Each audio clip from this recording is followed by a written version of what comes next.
It was very sad, he thought, the things men carried inside. In Tim O'Brien's The Things They Carried, the book is opened with what soldiers carried, both real and intangible. They carried their own lives. The pressures were enormous. What they physically carried preserved their lives, but what they carried inside was so much more. Many soldiers carried the same weapons, equipment, and supplies. What set them apart was what they carried inside. They carried their homes and pasts and friends and family. They carried it all. Grief, terror, love, longing. These were intangibles. But the intangibles had their own mass and specific gravity. They had tangible weight. Though this book is a work of fiction, it is inspired by Tim O'Brien's experiences. His time in Vietnam gave him an insight that would later lead to the writing of this book. O'Brien grew up in a small town that was the epitome of American life.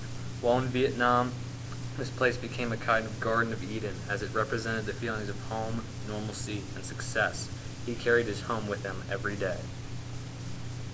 In its intransitive form, to hump meant to walk or to march, but it implied burdens far beyond the intransitive. Humping became a way of life for the soldiers in Vietnam. To them, the war was the hump. It was also a way to die. But Ted Lavender went down under an exceptional burden.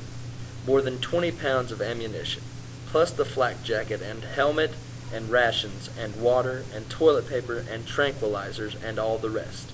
Plus the unweighed fear. He was dead weight. All puns aside, that's a pretty weighty statement. Before he died, Lavender humped a lot more than the average soldier. In addition, the unweighed fear is a Herculean burden that can't be ignored. Lavender isn't the only one who dies in the book, though. Norman Bowker, Kiowa, and Curt Lemon all die in later chapters. Bowker hangs himself after the war. This can symbolize two different kinds of weights. Bowker carried Vietnam home with him. Unable to deal with the stresses of everyday life in America, he drops these weights. In hanging himself, he kills himself, dropping his burden with his own weight. Pretty ironic. Kiowa is sucked down into a field of human waste. He sinks into the swamp, symbolically killed by what he was carrying, both physically and not so physically. Curt Lemon is the exception to this killed by weight motif. He is killed by a trip mine, which blows him upwards into the trees. In O'Brien's eyes, he is killed by stepping into the sunlight, and sunlight is almost never seen as a weighty or carrying symbol. This might be O'Brien telling us that he carried less. In the most memorable story with Lemon, he goes naked and has some fun in a local village. He symbolically rids himself of burdens by undressing and psychologically leaves them behind by having a good time, which usually does not include weighty or difficult thoughts. The weights fell off. There was nothing to bear. Towards the end of the chapter, O'Brien speaks of a fantasy that the soldiers imagined in the dark night. Of a plane taking them away from the war, away from Vietnam, away from all the things that they wished to drop from their shoulders, to home, safety, and happiness.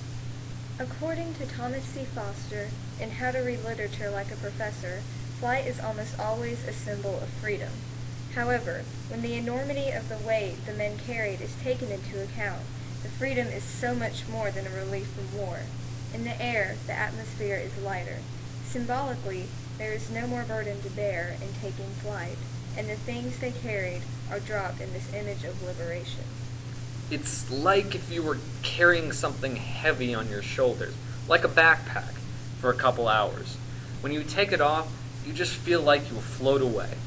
These soldiers carried so much more, both inside and out, so this could be taken both in a literal or physical way, or in a symbolic one, as they dropped their emotional burdens to achieve inner peace or freedom. The concept of weight is very archetypal. It is universal. We all know what it means to carry something both inside and out. O'Brien makes us feel these weights as if we were carrying them ourselves. That is why this is such a powerful chapter, and why O'Brien opens with it. They carried the common secret of cowardice, barely restrained, the instinct to run or freeze or hide, and in many respects, this was the heaviest burden for all, for it could never be put down.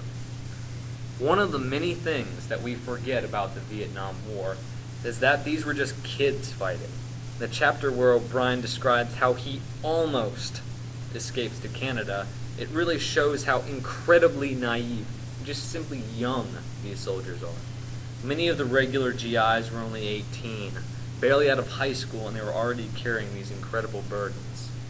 Because of the draft, many of the common soldiers were not there from volunteering and had no wish to be fighting. For them, carrying was an order, not a choice. We all have cowardly moments, and these soldiers had to put that aside to win a war. Just another thing to carry. They carried the land itself, Vietnam, the place, the soil, a powdery orange-red dust that covered their boots and fatigues and faces. This quote acts on both a physical and emotional level. They physically carried the land of Vietnam with them. Several times, O'Brien says that he was less fighting a people than he was fighting the land around him. This shows how the land fought back, adding extra weight to the things they carried. Being covered in Vietnam, even digging into it during the night, caused them to carry some of that land with them inside as well.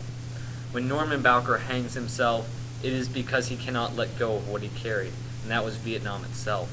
In the chapter Sweetheart of the Song Trebong, the titular sweetheart loves carrying the Vietnam with her, and eventually seeps into it, becoming one with the land. By daylight they took sniper fire. At night they were mortared. But it was not battle. It was just the endless march. Again, O'Brien likens the marching to the fighting. In some ways, humping was fighting to the common man. Carry on, then they would saddle up and form into a column and move out toward the villages west of Ton Key. Again, O'Brien really speaks to the idea that the war was constantly going on. There was always more and more and more. There was somewhere else to march to, someone else to fight. And this was just how the Vietnam War was. To these common GIs, humping was fighting.